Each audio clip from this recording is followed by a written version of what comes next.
This episode is brought to you by our friends at PeopleBench and Paperly. PeopleBench specialise in helping schools build their collective workforce and retain their staff. We all know the future of work is fast, flexible and connected, and we also know the crunch for talented teachers is on our doorstep. PeopleBench are here to help you manage and plan your workforce with an intuitive platform that can provide all the data you need to make evidence-informed decisions about your next staff and workforce strategy. Head to peoplebench.com to learn more. Paperly is also back, and they're proud to support the Ed Leaders podcast. Paperly fills the gap in your traditional SIS or LMS and is designed to help your school create paperless, time-efficient systems. Check them out at paperly.education. Now let's get to today's show. All right, here we go. Welcome to Ed Leaders, the podcast covering all the interesting ideas about leadership, strategy, culture, and the business of K-12 education. I'm your host, Luke Callier, and joining me each week in the chair is my co-host and colleague, Mathew Irving. Matt, before we get started, you know what's about to hit you. If you haven't already signed up, people should sign up for the newsletter. And what should they expect? Well, I was thinking about this one, Luke. So many of us feel like we need to get our leadership learning from educational journals. But actually, it's not the case. Sometimes you can just read something out of the box, and that's the Ed Leaders newsletter. Gives you unique insights, unique perspectives beyond schooling to level up your leadership game. Bang. Oof, Matt's on fire. I'm giving you a 9.9 out of 10 because you've basically just said that we're better than academic journals. So you can sign up to that at the Ed Leaders website, edleaders.com.au. Now on to today's guest, Simon Sheppard. Simon is the principal at Westminster School in Adelaide, a position he's held since 2017. And before that, he was principal at Scott's PGC in Queensland for 4.5 years. And of course, he's from Adelaide, which means there's always 2 degrees of separation. And we recently worked out that he is married to the sister of one of my best buddies when I was growing up. So Adelaide, small world. Without further ado, let's get to it. Simon, welcome to the show. Thank you very much for having me. Great. Now, we love to start the conversation with a little bit about your journey, in education, right from, your experiences at school yourself and what got you into teaching, and then the leadership journey thus far. Okay. So I actually grew up in Jamestown in the mid-north of South Australia. And if there's 2 degrees of separation in Adelaide, there's half a degree of separation in Jamestown. And wonderful childhood growing up there. Then I got sent to boarding school at the ripe age of 13 for a journey through an all-boys school in Adelaide. And then as I left school, and my dad tricked me, he told me that it was compulsory to join the army, and I believed him. And so I left boarding school and went off to the Australian Defence Force Academy, and I graduated from the Defence Force Academy. And as I graduated, they diagnosed me with a hearing loss, which basically meant they medically would downgrade me, and I could have a clerical job in the army or a discharge. And at the time, I was pretty young and silly, so I took the discharge. And then I worked for a year in between jobs. So I did some contract hay carting and hay baling. I sold some insurance, and I worked on some school camps. And going back and working on school camps and working with young people, I found gave me a great sense of purpose and really satisfying at a deep level, a soul fulfilling level. And so I re-enrolled back to university and did my graduate diploma of education and started teaching. And my first year of teaching, I went back to the mountains. I went over to a place called Mittagundee in regional Victoria, where you basically work as a volunteer for the year, helping kids have outdoor experiences and experience discomfort and great learning through that. So I then started teaching at Trinity College in South Australia. After a few years there, we went overseas, and Susan and I went overseas. We taught for 1 year, and we came back nearly 8 years later. So I taught in London and then up to Edinburgh and then out to Perthshire. And then we came back to Canberra, where I taught at Canberra Grammar. From Canberra Grammar, moved up to Orange at Kinross Walleroy to be the director of boarding. From that position down to Wesley, Glen Waverley campus to be a head of senior school. Then up to Queensland for my first headship, and then finally doing the boomerang journey and landing back in South Australia nearly 20 years after leaving. That's a crazy journey, but one I imagine was full of different experiences and different cultures and communities. Can you just give us, maybe a little compare and sort of contrast between some of those places, particularly as you think about, your last headship sort of up in Warwick versus, now sort of in that community of Adelaide. It's a great question to ask about the comparisons and differences. One of the things about being in the UK is the critical mass that they have. So the availability of qualifications is completely different. So I did a postgraduate certificate in counselling and student guidance, which was very, very hard to do in Australia. Their courses don't exist. There's not critical mass. Did a certificate of professional practice with the university in boarding education. And that was over 20 years ago. And Australia's just starting to get those things happening. So this critical mass to make things happen differently there. There's a greater variety of textbooks, a greater variety of resources because of the critical mass. Bringing this back to Australia, what's the difference in that transition from a community like Warwick, Scots PGC, a 100-year-old school, a small independent day boarding school with a magnificent sense of culture and history, coming down to a school in Adelaide, 60 years old. But they're both actually more similar than they are apart, because at the heart of both schools is a wonderful sense of community. But both schools which try and promote really strongly a sense of belonging for young people. And I'd say that both of them are really dedicated to helping young people find purpose. So up at Scots, we're around 50% of the school were boarders in the senior school. We were trying to offer them a Cert 3 in agriculture, a Cert 3 in tech, design and construction. So try to make sure we offered the QCE and vocational education. And down here at Westminster, we're trying to do just the same thing. We're trying to make sure that we're giving the students the tools that they need to help them in their life. One of the, some principals that we talk to, perhaps have been in the same school for, 25 years. Your journey has been the complete opposite of that and had, very diverse experiences. What do you think have been some of the benefits for you of, those multiple experiences, multiple locations, overseas, different countries? What has that given you that's given you a different leadership style or different leadership edge, now that you look back on those breadcrumbs over the last 20 years? That's a great way to put it, follow the breadcrumbs. The thing I think I've been exposed to is a lot of different styles of leadership. I've seen really good leaders who had fantastic attributes, which tried to emulate. I've seen leaders whose skills might not have been as strong and seen character traits they have which weren't so endearing and try not to bring those into my own life. So that notion of exposure in different environments is fantastic. And that capacity to move is really quite important for us as educators, because if we sit in one place, we've got the capacity to think that is not the only way you can do things. That's the Westminster way, or that's the Scots PGC way, when really we need to try and avoid falling into those traps. That's the way we've always done things. We need to try and make sure that we're preparing our students for a volatile, uncertain, complex, ambiguous and hyper-connected world, which means we need to be ready for that ourselves. And if we're just sitting in comfortable complacency, doing what we always did, we're not really preparing ourselves or the kids we're working with for the life beyond school.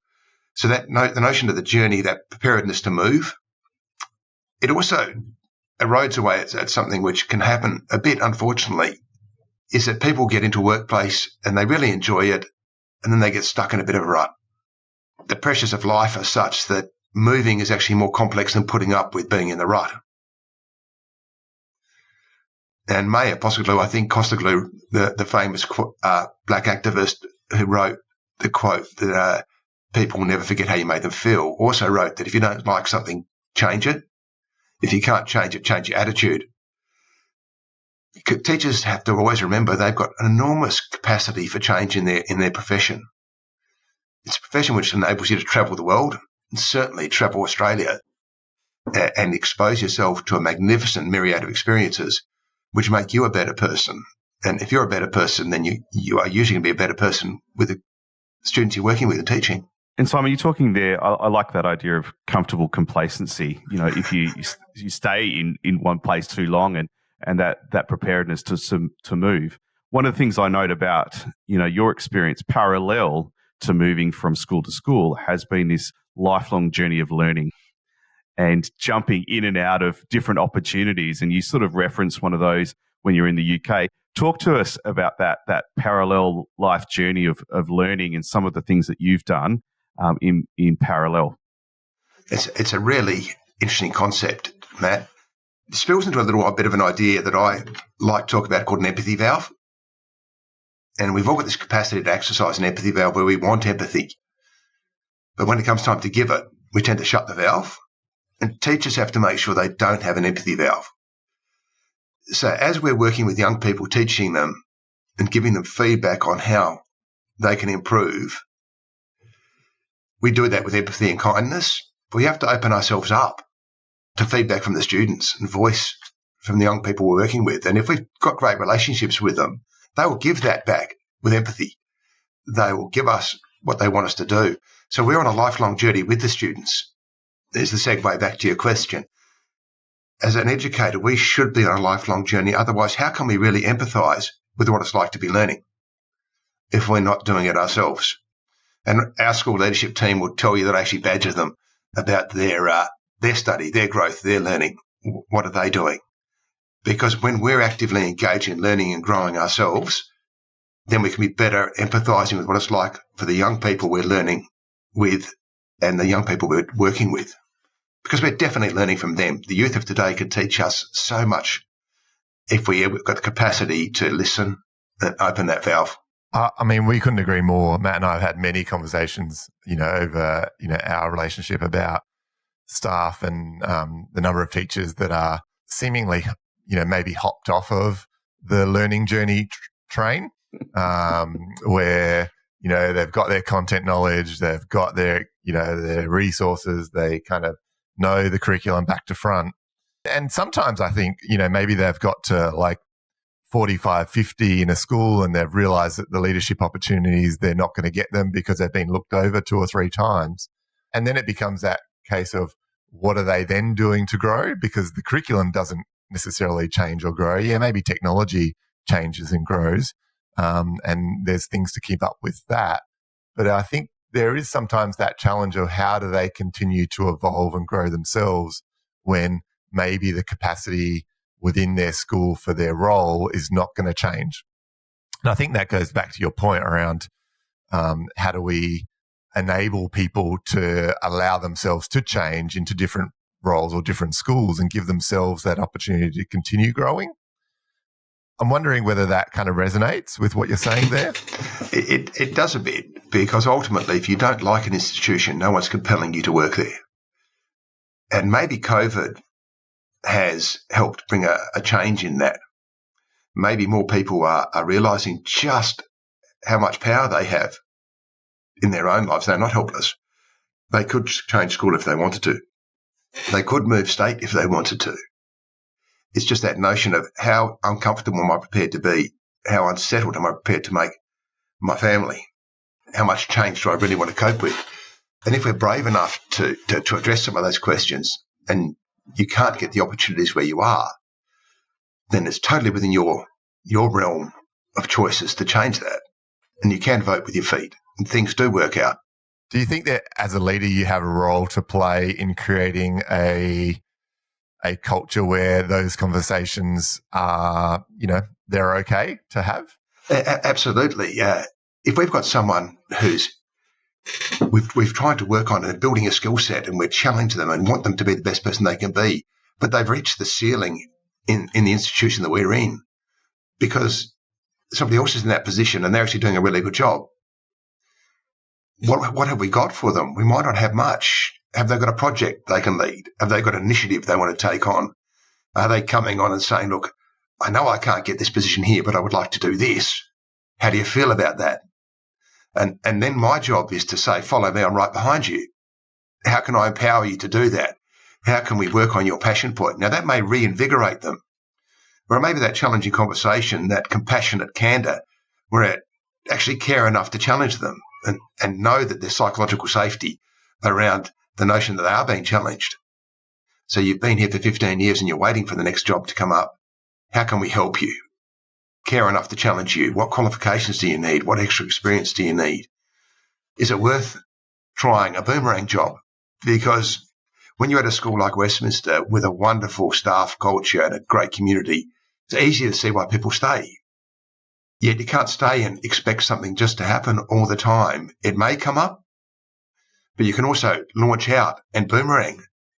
And that boomerang journey can often be fantastic because as you go out, you're like a hailstone. As you go through that convection process, you pick up another layer and you pick up another layer and you become a more and more experienced educator. So we would really encourage people to think about things like that as well. But that's not to say that I want any of our great staff to leave. So how do we keep great teachers we've got at the moment? We're really fortunate that our school council has agreed that we can have an unlimited number of HALT teachers at the school, and that's our current position. So currently we have 9 teachers who are highly accomplished lead teachers and a group of about 40 teachers who are working together on this. We have coaching which is taking place inside the school. So whilst we've got a person who may be a teacher in the school and they might be aspiring to be a head of school or a head of faculty, there's all of these chances to build a toolkit ready for the position should it become available or ready for whatever they'd like to do next. And that notion of do you have to get a leadership position, or if you get your HALT and you're helping others, you're being an amazing teacher and you're doing what you love, what your passion point is, that's just fantastic. And if you've got these great skills, have we got an obligation to share them? But the question I actually challenge great teachers with, do we have an obligation to share? I can't offer much, but I'm happy to share if someone's interested. Simon, one of the things that we haven't really touched on sort of on the podcast before is that notion of teacher leadership. And I think, the highly accomplished lead teacher is a great segue into sort of discussing that. It's not necessarily leadership with a badge and the way we think about it, but teacher leadership is something very specific to, our organisations and to schooling. How might you sort of capture some of the skills that you'd want to see in that lead teacher, and what does sort of teacher leadership look like in teams, in faculty, if you like? Yeah, that's a great question. We've been on a journey as a school in this regard. So when I arrived a few years ago, our school leadership team would do the teacher reviews, and if someone needed help improving, then it'd be a member of the leadership team that would do it. And that's often a bit daunting.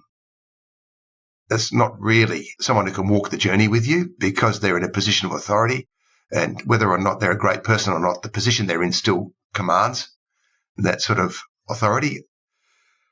So we created a pedagogy coaching role, and one of our really successful heads of faculty won the role, and she became our pedagogy coach, and she is exceptionally invigorating and very full of passion for the profession. Angela Phillips is her name. She just picked up an award for contribution to education in South Australia because of her great passion. She then came to me with the idea, I'd like to start a HALT group. And I said, go for it. And 40 people signed up in the first year. Now, in the modern workplace, you can imagine if I stood up in front of all the staff and said, I want 40 of you to join a highly accomplished lead teacher group to practice your skills and develop yourself, I'd probably have the union in my office a few hours later telling me that there's too much pressure. But it's just this wonderful passion for the profession in the staff group that we've got that 40 people put their names down. Some people with never the intention to go ahead and get the qualification, just the intention that I'm going to add to my skill set. I'm going to go along and learn and see what I can pick up from this. And so that journey is commenced, and it's produced a wonderful spin-off effect of the notion of far more collaboration within our staff, and the notion of our professional development days being hosted internally. So recognition for these teachers who are wonderful teachers and have got so much to share, and that they may have expertise. So instead of sitting people down for 2 hours with the guest speaker, we can try and follow the Benjamin Franklin model, where if we involve people, they'll learn.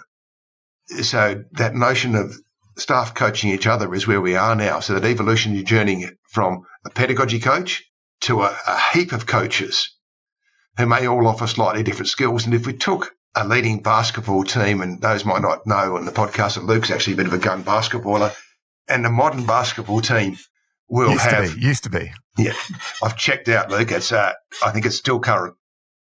The situation which will happen in a basketball team, you'll have a coach who's in charge of the whole team. But then you might have a defensive coach, an offensive coach. And then in your player group, you'll have informal leaders. There might be someone who's a great three-point shooter. So they quietly pat somebody else on the shoulder and say, look, if you just did this, maybe it'd work a bit better. And that's the sort of culture which is evolving. We've got designated leaders in the education profession. We've got people who are acknowledged coaches, but that idea of empowering informal leaders and giving the opportunity for them to share their learning and their skill set is where we're trying to head as a school.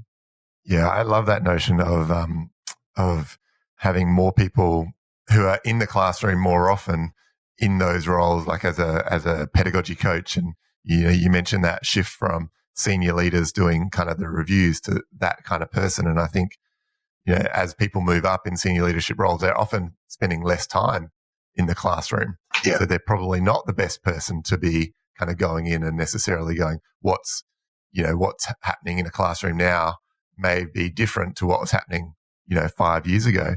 Absolutely. And I guess I'm actually interested. I want to kind of question you on, I think you made the comment that your council has approved an unlimited number of HALT teachers. And I'm interested in maybe just that conversation and, how that went down with your council and how you proposed that and how supportive they've been of that. Yeah, look, we are as a school, an institution, far better off developing the staff that we have and than finding new staff. So bringing the staff on who've got a real understanding of the culture of the school is absolutely important. And please know that we're taking this teaching side of it and putting that there. Of equal importance is the notion of the relational intelligence, the emotional intelligence which we're developing as a school. And so we've got to park that right up there next to the teaching. So we want these teachers who've got the capacity to really share the values of the school and the community and at the same time be outstanding teachers. So if you asked whether we link back to, have I done a review of a teacher? Have I gone to the classroom and sat there and watched them teach? No, I haven't. In the 6 years I haven't been here. I've gate crashed lots of classrooms called mayhem and just been part of the class and got excited by what's happening in there, which is wonderful. Just walk in and be a part of the class. But have I sat down and with a tick sheet or checked what they're doing? And because that's not my job. These teachers are professionals and we've got a team and we've got people working with them. We've got coaches and they're coaching themselves and they're working together. So that notion of self-empowered growth and learning is what we're trying to work on. My job, to try and empower those other people to do a great job and try and bring the team along to an amazing job and just occasionally share what could be a good idea. So I'm a bit of a magpie, and if I go to a conference where I met you, if there's 3 or 4 good ideas, I'll steal them and I'll come back and share them with the staff. This is a great idea. Here's something to think about, or here's a fantastic quote to share with you. And here's some great values we can refocus on. So that's where I see the role of the principal. But that notion of council being prepared to be bold enough to say that we'll have as many HALT teachers as currently want to qualify, partly that's recognition from council that it's a difficult qualification to win. It requires dedication and effort to become a lead teacher or a highly competent teacher. And it takes persistence. So if these teachers are prepared to do that, then we're prepared to back them. We want teachers like this in our school because we have these great teachers in our school. Then we have students who are having the opportunity for outstanding learning. And these highly effective teachers also help us create the time and the space around a crowded curriculum to focus on emotional intelligence and the development of values and the development of a capability compass for young people. Simon, one of the things I'm sort of thinking about is maybe some councils that I've sat on, and you always have that one person, yes, we're going to spend more money on HALT teachers, but how are you going to measure success? And, what's the data set? And, ultimately, what's the impact going to be? I'm playing that role as the counsellor today. Yeah. Do they say it in that voice, Matt? They do. They speak like rah, rah, rah. They speak in such tones. But just, look, I am interested because, often, when you're putting a proposal down at council around the spend, you're going to get asked those questions. So just curious as to whether or not you had that question, or if you did have that question, how might you answer it? Yeah, it's a very good question. And it's one of those ones is, if we spend this, what's the ROI going to be? What's the return on investment if we go ahead and do this? And the return on investment for us as a school is quite complex to explain. Because if we looked at a rapid improvement in ATAR, we won't see one. And the reason we won't see one is because we're in a position as a school where we're increasing our ATAR is incremental. It's very small because our kids get great ATARs, and we really hope that at that time in their life, they are getting the very best academic results they can. And I put the caveat around that time in life. We're not quite sure where their emotional intelligence is. We're not quite sure if they're fully cognitively developed. But at that point in time, our teachers will work with those students to achieve the best results they can. We're not quite sure about their commitment to their study either, but they'll keep on working on that.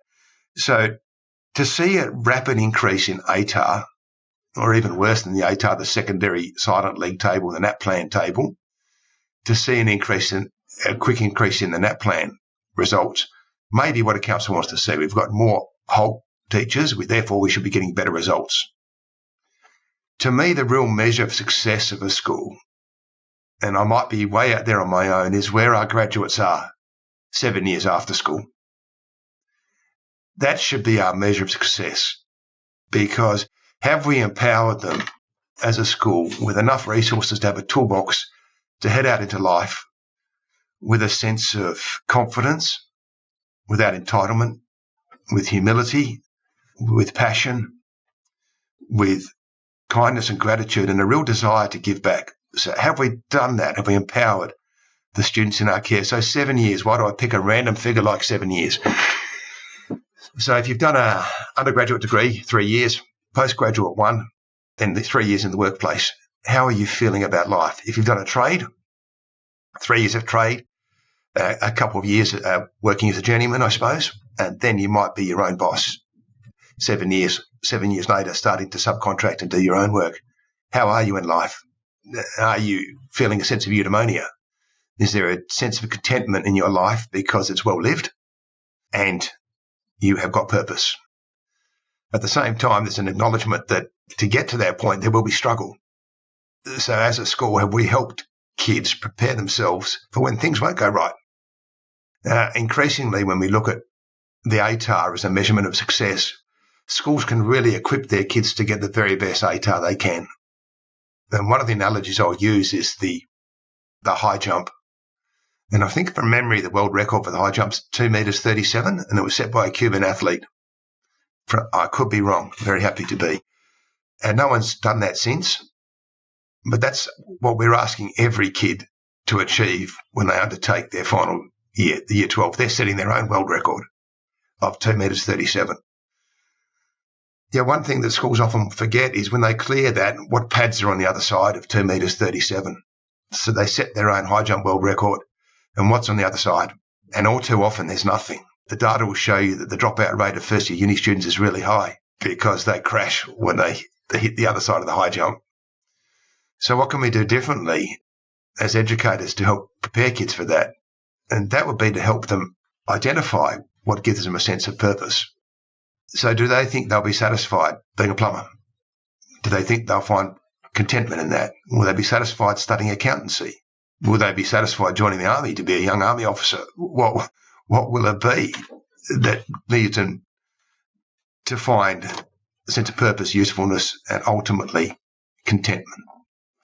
And so if our measure of success then comes in at 7 years' time, and we've got highly accomplished elite teachers in the classroom who are excelling at the practice they're engaging in, usually they're excelling because they've got great relationships with the kids, and the relationship becomes a conduit for teaching far beyond the remit of the curriculum.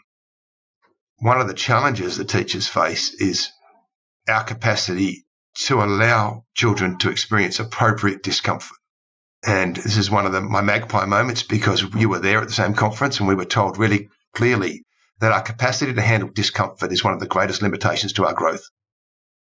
It just so happened that slotted perfectly into our next strategic plan, which is about an adventurous education, the way to a full life. Because if we're prepared to undertake adventure in its purest form, there's always discomfort involved. So if we're bringing that into the classroom, it could be, Matt, if you were my maths teacher and I was doing special maths, and I would be in a great deal of discomfort. Yet my capacity to handle discomfort is the limitation to how well I can succeed. So when you put me on the spot with a question I've got no idea about, I'm uncomfortable. I could switch off and quit specialist maths and go and do general maths. Or I could face my discomfort and say, Matt, I don't understand. Can I see you at lunchtime, please? And then you can try and help me. Unfortunately, what's happening now is schools are getting requests from parents not to ask their kids questions and embarrass them. Or they feel discomfort. Or when you put me on the spot and ask me that question, I felt discomfort. That's okay. That's part of learning, to feel that discomfort. So that's where we're heading as a school at the moment. So the notion of these HALT teachers who are skilled enough to take students on a journey, to challenge what their comfort level is, makes it almost impossible to ignore the need to have them. They're also committed to their professional journey to keep the qualification. They have to be engaged in helping the profession, helping students and helping each other. I'm interested in, you mentioned there adventurous education as part of your next strategic plan. And I can't help but wonder, you talk about being okay with discomfort, and in schools there's been probably over the last 5 to 10 years this need to counsel students on particular pathways or particular subjects that they may want to do or may choose to do. And a school might be like, well, you might not do so well in that subject. And maybe there's some subtext there about what ATAR you might or might not get, if you take that subject. I guess I'm interested in, how you're hoping that as a strategic kind of a direction, an adventurous education will help continue to shift that narrative and embrace those experiences for students, both maybe inside the classroom. But as you were describing, much of that 7-year experience can't be measured. And so much of what you're teaching them comes from not the curriculum per se, but it comes through relationships and other experiences that happen within the school grounds or within school programs or experiences. So I'm wondering whether you can, elaborate on your vision of what an adventurous education looks like. Yeah. But it starts with an adventurous timetable. So many schools do this. They pretty much allow kids to pick their own adventure and then start the complex task of building a timetable. Traditionally, when I went through school, there was column A, column B, C, D, E, G, F, whatever, F, G, I can't remember. But you had to choose one from here and 1 or 2 backups. So my mum and dad had a great time choosing my subjects for me. And I've still got no idea why I did accounting in year 12. But the journey now has evolved to the situation where if a student is passionate about doing a subject, then we have an obligation to try and empower them. So if they really want to do special maths, we're concerned they won't be able to. Why should we not try and fail rather than not try at all? So we'll try and empower the student to do the subjects they want to do, because if they are passionate enough, if they've really got the drive and determination, it could well work for them. If it doesn't work this time, what's to say it won't work next time? So try again. So we'll try and work on that notion of teaching our kids is absolutely fine to have a red hot go at something and fail. And if you've given it your best effort, you've really, really tried and aspired and it hasn't worked, then you've got a choice. I can try again. I can try differently. I can try later. So we're not quite sure how it would all evolve. I'm pretty sure that if I went back and did year 12 maths now, it would be easier than when I did it then. I hope my brain's grown since I was 17. As a leader of a school, you're probably aware that on average, around 80% of the cost of running a school is the salaries and on-costs of its workforce. And yet most schools do not have a comprehensive visibility of their workforce data and metrics. That's where People Bench excel through their patented and school workforce benchmarking and strategy development platform. They use data science, machine learning, and predictive analytics to provide insights and resources that support school leaders to become self-sufficient in responding to the future of work in schools. The platform can benchmark your workforce data to other like schools, build your workforce strategy, and monitor progress on metrics like teacher resilience and workforce culture, while keeping an eye on how these factors impact student outcomes. A PeopleBench subscription provides your school or system with access to their school workforce research, school workforce benchmarking tools, dashboards and reports, workforce resilience tracker, their workforce culture tracker, their workforce strategy tracker, and much, much more. Check them out at peoplebench.com. I've got a question for you. How many paper processes does your school have? Well, that's where Paperly comes in. Paperly is an integrated one-stop shop of intelligent workflows that can help your staff save time and reduce that administrative burden that we know exists in schools and we all face on a daily basis. They're a completely modular admin management solution, meaning you just choose whichever of the 16 super useful modules that your school needs. My personal favourite that we use is their calendar module, which makes the administration of the school calendar so much easier. Check out paperly.education today and chat with the team about a demo for your school. Now back to today's show. we hope that for all of us. And Simon, as you've been sort of shaping this new strategic plan, if you like, and you've done this a few times, I wonder what it's like, because you've got this culture sort of developing of greater empathy, professional capability, a real vision for what we want our learners to be, and to sit in discomfort, to experience failure, but also to come out the other end with humility. So I'm really interested in the process of developing that strategic plan when you've got such an anchor already in place. Just talk to us through the sort of the processes that you're working through to articulate that strategic plan. Sure. Well, with the strategic plan, we've worked with Luca Parry from Ed Futures. He's come into the school and we've tried to start from a shared pool of understanding. So Luca, and anyone who's met Luca, if you haven't, find him. Look at some of the stuff he does. We've had him on the pod.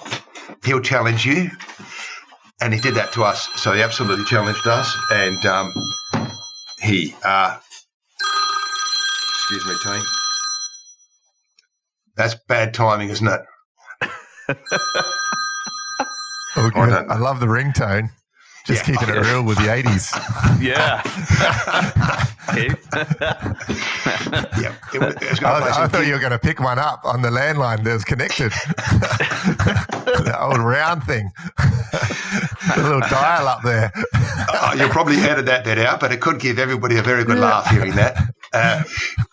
So going back to where we are, so we've used Luca to challenge us and create a shared pool of understanding as to what we can do as we move forward and what the passion points are. Then we went out and we're a little bit bold.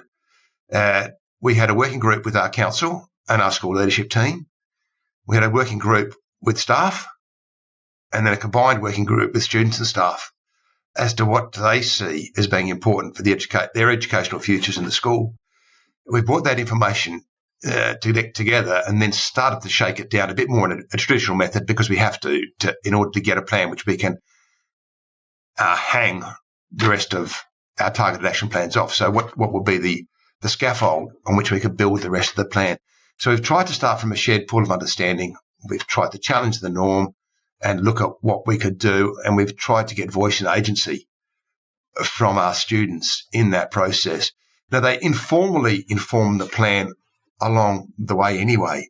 So we do student voice surveys with our teachers and our staff at the end of each semester. And what we've learned is the more responsibility that we give our kids, the more seriously they take it.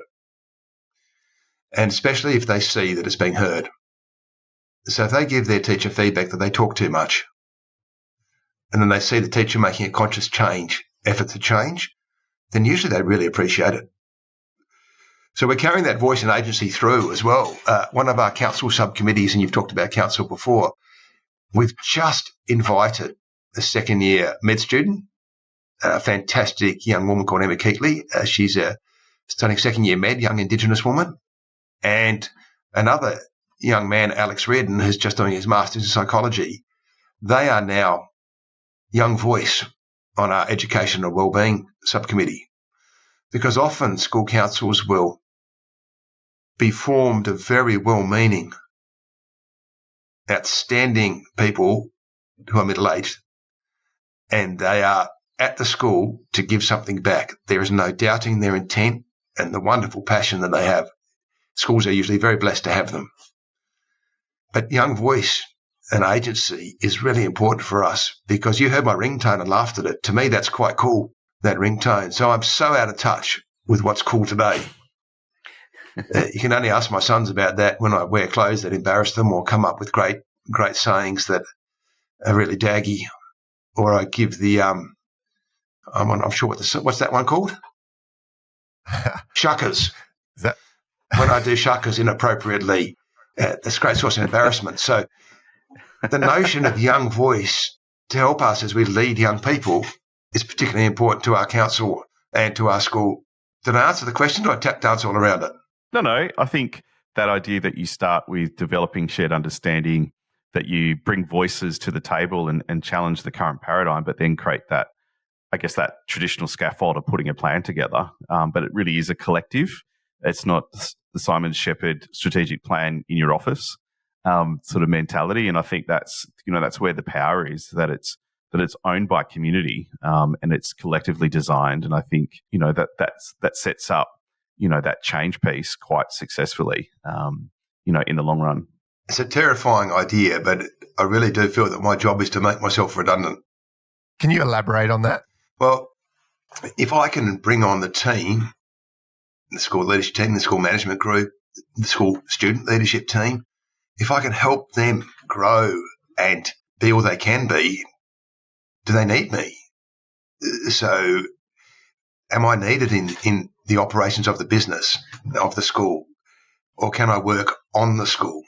Some of the bigger ideas, the notion of really working and focusing as a school on humanity and really working on those big school values around humility. So today at this assembly, I will be talking about humanity. So I won't be talking about the operations of the school. I'll be talking about a really important value that we're trying to instill. Do you think that that's changed and shifted since maybe your first year as a principal? Like your feeling towards making yourself redundant across your journey and where you feel like you need to spend your time and energy as a first or second year principal now, 10 years experience, you're much more comfortable in your skin with that concept?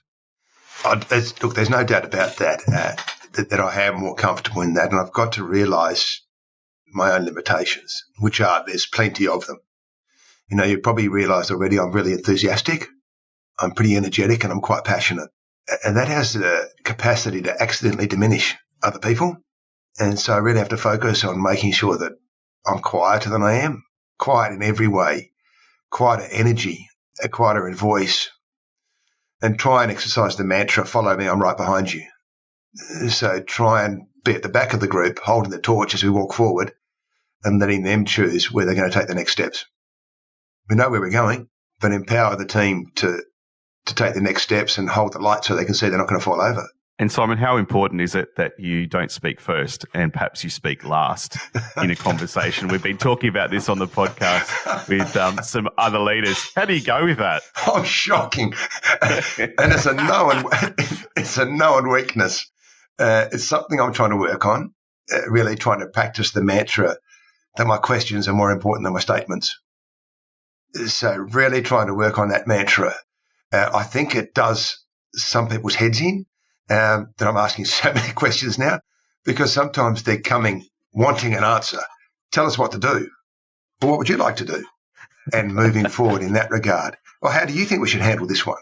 Trying to empower them to make the decision, and then they can throw it back to me. What do you think about that? Once they've told me their idea or what we want to do next. And if I'm having to give somebody guidance, then try and use somebody else's words.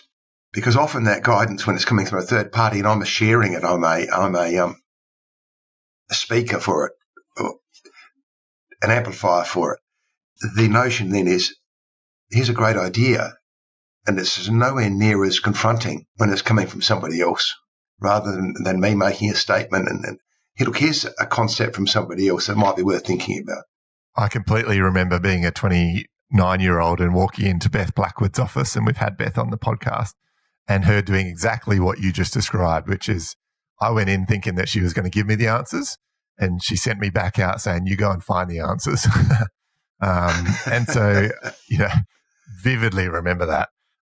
I guess I'm kind of interested in, you've described that relationship for you as a leader, trying to, I guess impart guidance and kind of give people that are working for you the room to come up with their own answers. I'm wondering if there's the same relationship that you've had with chairs of your council, and how that is related for you, in whether they've modeled that for you or whether you've had to ask them that. And I guess I'm kind of interested in, you talked earlier around teachers kind of looking at performance, and I'm wondering how maybe a council could think about that in terms of the performance of a principal. Mm-hmm. Yeah. There's some great people who can speak on this topic who are far more informed than me, and Ben Torboy is actually one of them. Ben will have no problems telling our school council that their number one job is to appoint the principal and then take care of them.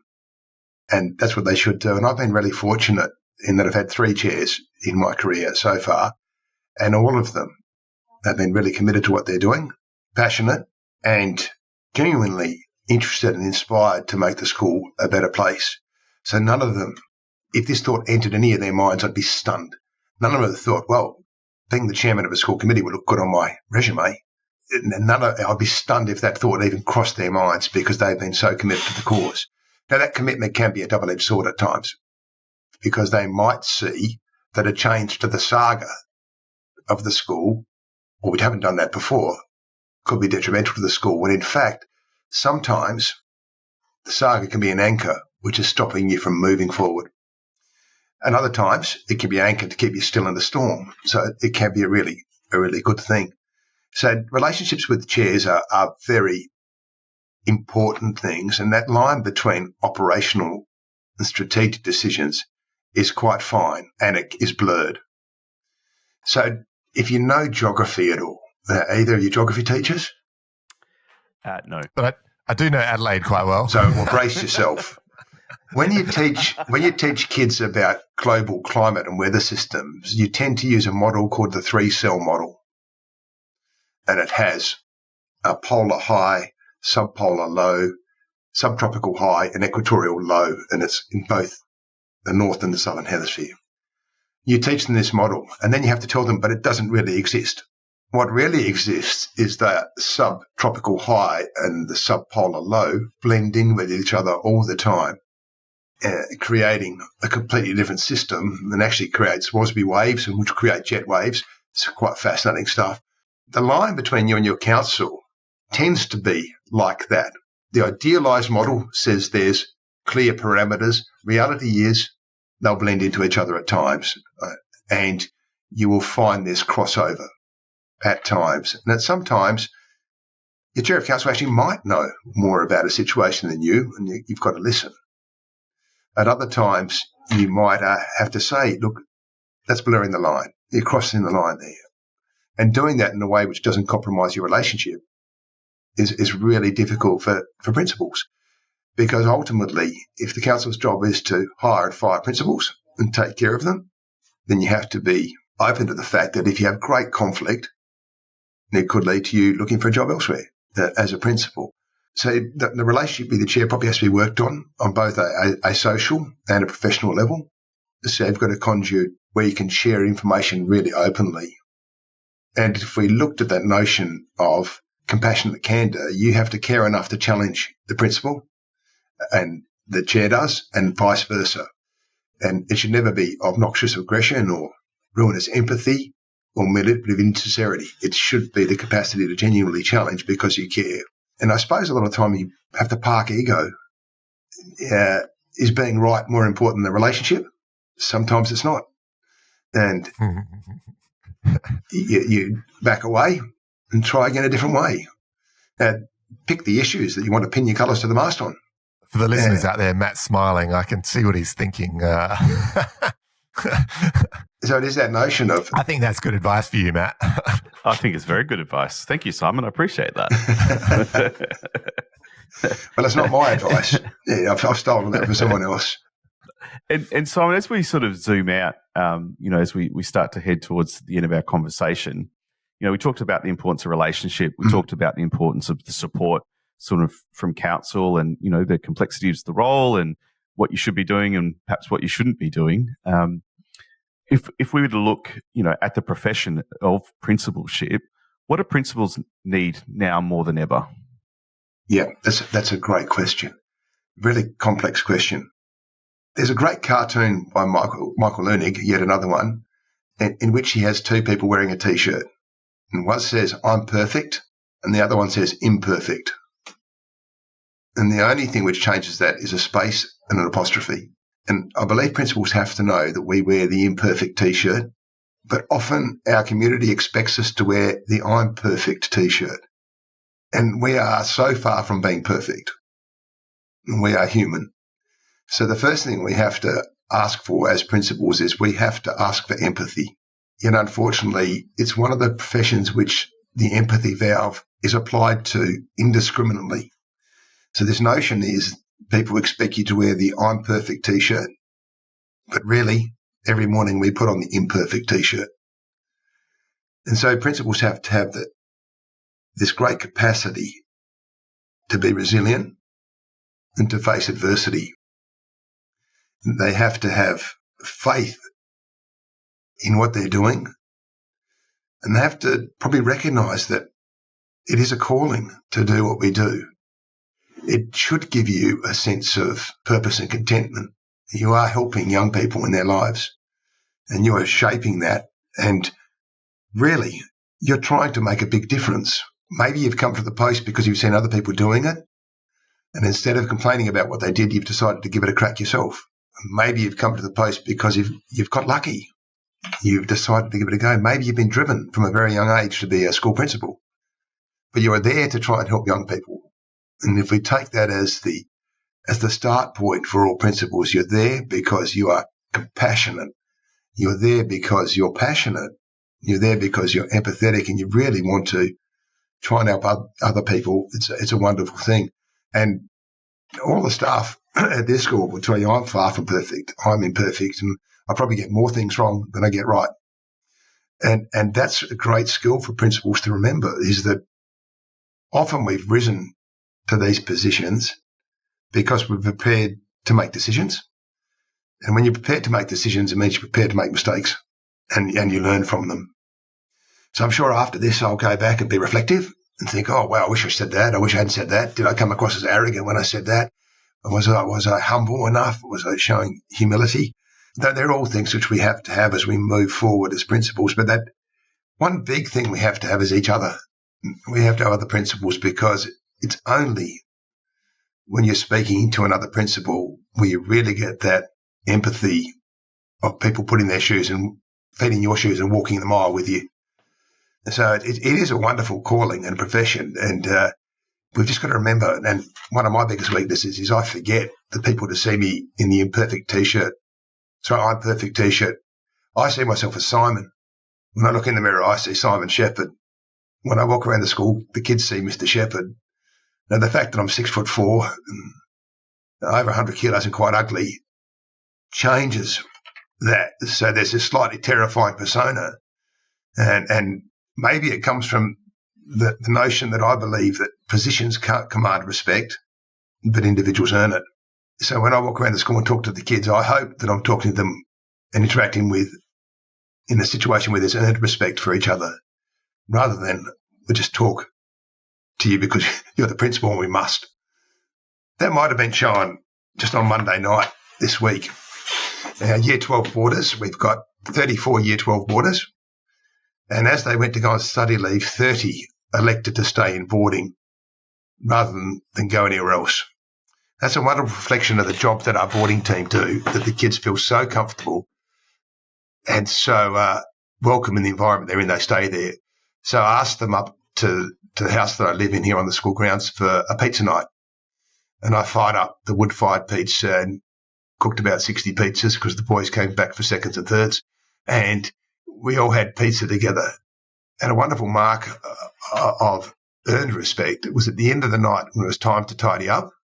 The only thing I had to do was wipe down a bench top, because without being asked, these fantastic bunch of Year 12s had scrubbed all the pizza trays, put away all the supplies in the fridge, tidied up all their plates and cans, and even asked for a cloth to wipe down the table, but I couldn't be bothered going to find it, and had this wonderful night together.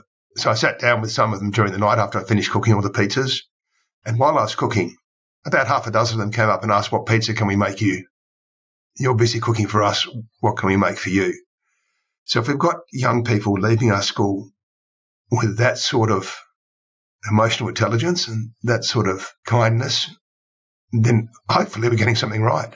Yeah, love that notion. I think it's such an interesting concept about the positions commanding respect and individuals earning it. And, it sounds to me like you're certainly on the right track for that. Before we get to my favourite segment, which is the 6 in 60 seconds, we do like to ask people on the podcast just to get the crystal ball out and to have a look into the future of what education might look like 10, 20 years ahead, when just to see what you think it might look like. And what it should look like, perhaps, is something I'd like to ask. What could we ask about education? What should it look like? I hope that education is really focusing on the emotional intelligence of our young people and their capacity to apply knowledge and understanding rather than their capacity to absorb it. Because AI is accelerating far quicker than we can keep up with. And so their need to retain huge amounts of knowledge is not really there anymore, because they can find it at the tip of their fingertips. Their capacity to communicate in a lengthy essay or paper, that need to write that is slowly becoming diminished, but their need to understand it is even more important. And their need to show humanity is becoming increasingly important. So I really hope education starts to focus on some of the antidotes to the VUCA world that young people are growing up in.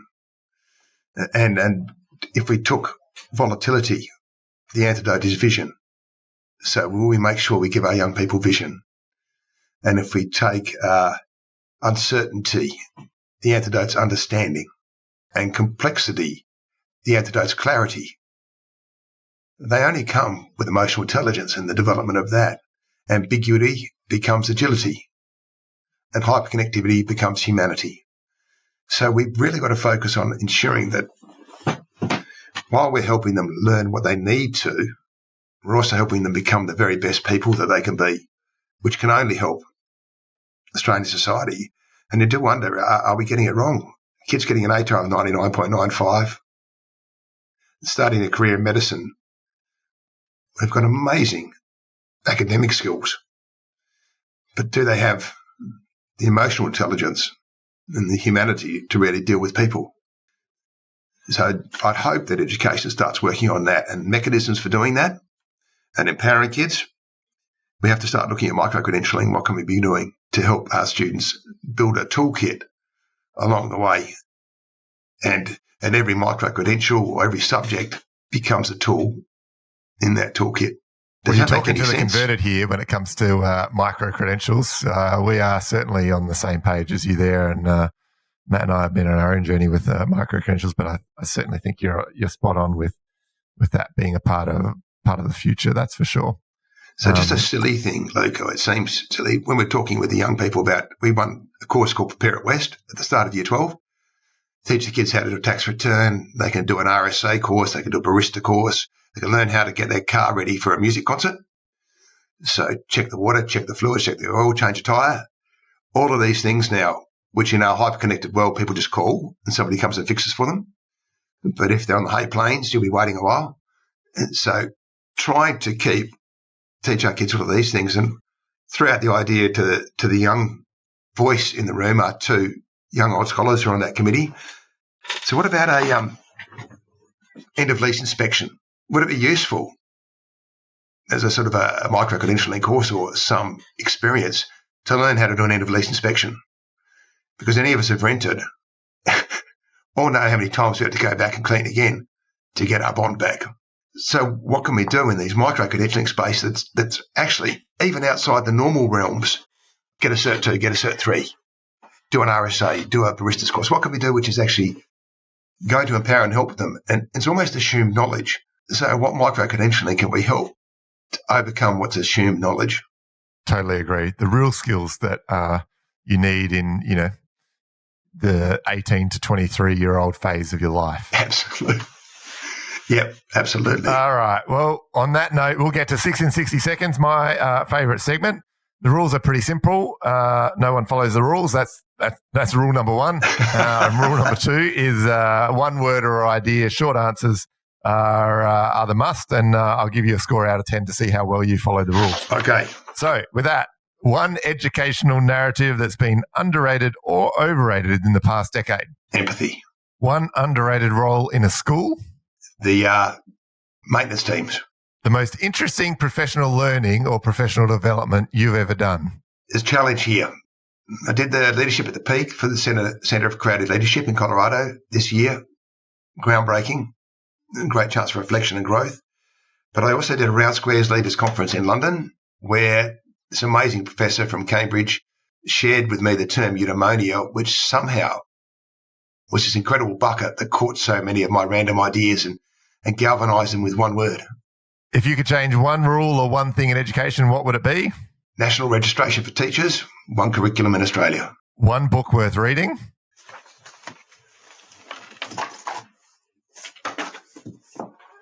Humble. Darrell Van Tongren. No. Life-changing Excellent. book. You get a bonus point because it's on your desk. Well played. I'll show you And my copy. one person. That's a copy ready to give to someone. For the audience out there, it is tagged in about 150 different locations in a 170-page book. And lastly, one person we should interview on the podcast. Oh, crikey. Are you editing this, or do I have to go? How much thinking time have I got? This was the one I didn't read this last question. One person you should interview on the podcast. Philip Moulds, Rockhampton Grammar. All right. Well, you had a couple of answers there that had two. You got a bonus point for the book on the desk. I'll give you about an 8.3 out of 10. Well played, Simon. Pretty good. That's not pretty bad. good. Yeah, you'll get a complaint from my parents as to how I lost 1.7 marks. Yeah. The scoring is at the judge's discretion at all times. There'll be a legal challenge with that as well. That brings it What are your discretionary criteria?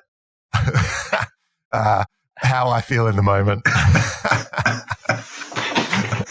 I can feel this is heading to the appeals court. Yes, definitely. And I know some parents who would do that too. Fortunately, we don't have any, but you do hear the horror stories. Yeah, well, might have seen one or two in our time, mightn't we, Matt? Yeah, maybe. On that note, look, that brings it into our show today. I've really enjoyed our chat, Simon. I hope the audience has as well. Matt, closing comments. I know you've got them. Hit us with them. I liked the conversation we've had around that preparedness to move and comfortable complacency and how we might shape our workforce, and providing them with opportunities to think outside the square. I love empathy valve and the way you've described that, particularly around that online learning piece for our teachers, building their capability. I liked the idea of looking at the 7-year window of success, particularly around those values and character traits. And I guess a great lesson for me, questions over statements in my practice. I think it's a great challenge for all leaders to wear that badge of imperfection, but maybe just be quiet a little bit longer. Luke, what have you got? Well played, Matt. I've only got one crossover today, but I did like the empathy valve as well, and just not a terminology that I've heard before, but I think it's worth reflecting on for leaders and for anyone essentially as to how that works for themselves. I love that notion of compassionate candor.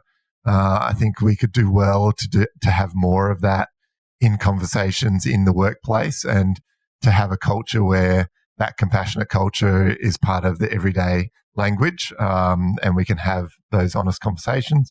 obviously I love the young voice at the table. I love that you've got some young people that are kind of starting to pop up on your committees, and the value of having the different voices at a leadership table and what it's going to do for those students. I loved your kind of way of pointing at another story or another quote or another person. I think there's something in that for leaders to go, hey, it's not me saying it.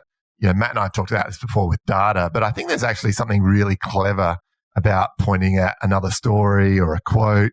And I noticed that you did that multiple times throughout our interview, even today. And they were just off the top of your head. Like you hadn't, like there was nothing planned because we didn't follow the questions that we had. But I really love that notion that you can point to someone saying, they're saying this, have a think about what they're trying to say, not me as your direct line manager or principal. And with that came your quote around, I hadn't heard that one before, but the difference between I'm perfect and imperfect. And I do think that there's a lot of expectations for principals and school leaders that they are perfect all the time. And hey, no one's perfect. And we don't always get the decisions right. And, sometimes we don't have all the information as leaders, but we're doing the best we can, I think is a really useful kind of just a mantra to have in your back pocket when people question you on things. And, a little bit of a crossover there, but the long-term view on success, that the metrics of immediate exam results doesn't really tell the story of how well a school is doing. So they're the closing comments from me. Simon, closing comments from yourself. Where can people find you on the internet as well? I try to keep a pretty low profile because if people want to speak to me, they can find me. And that notion of that human touch rather than looking up something I might put on Instagram or something that I might post, sometimes I do wonder if what I've got to say is actually worth listening to. So if people want to reach out and find me, you can email me at sheppard@westminster.sa.edu.au. Not a problem at all. You can reach out and call the school, and I'll very happily pass on my mobile number to you over that environment. You can come and see me. That'd be even better. Come and visit, come and see the school and see if I'm walking the walk instead of talking the talk. Come and see the school, feel the emotional tone of the school, or in the immortal words of the castle, come and feel the vibe of the place. Because if anything that I've said's got any substance, then it should be shown in the community that I'm lucky enough to be a part of. I love that call to action. I think it's the first time I've ever had a call to action of come and visit. Maybe the second one. I think maybe Nisha Flint invited us as well. But next time I'm in Adelaide, I'll be sure to take you up on that offer to come and check out the vibe. Yeah. As that'd be wonderful. Our friends at the castle would like to call it. I love the vibe. So for the audience out there, please remember, subscribe to the show, tell a few of your colleagues, next person responsible for your PD day, that, hey, your staff, your Holtz, your next leaders of the next generation should be listening to Ed Leaders, because it is a great show for your professional learning. And you can listen to people like Simon give their wisdom as he has today. If you haven't already, please sign up to the Ed Leaders newsletter and check out edleaders.com.au for more details. Thanks again to the sponsors of today's show. They help us make this professional learning free for you out there, and it would mean the world to us if you go and check out their website. You can connect with Matt and I and Ed Leaders on LinkedIn, where we'll keep you up to date with what we're up to. Thanks again for listening, and we'll catch you next week. Go well.